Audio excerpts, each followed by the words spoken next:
Welcome to Blizzard Fire. We hope this video helps fire up your solution.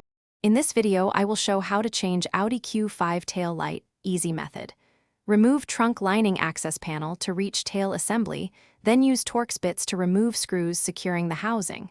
Carefully wiggle the housing out, unplug the connector, and replace the bulb or socket. Reinstall housing, test the light, and reconnect the battery. This method saves time and avoids removing the bumper. Begin by opening the trunk and removing the plastic trim to expose the tail assembly screws. Use the correct Torx bit to remove the visible fasteners, keeping them in a safe spot. Gently pull the tail housing outward, working around any clips so you don't break them.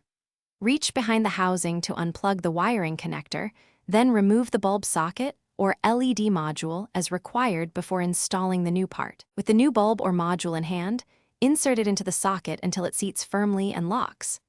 Reconnect the wiring connector, ensuring a snug fit, and align the housing back into its mounting position. Reinstall Torx screws and replace the trim panel you removed earlier.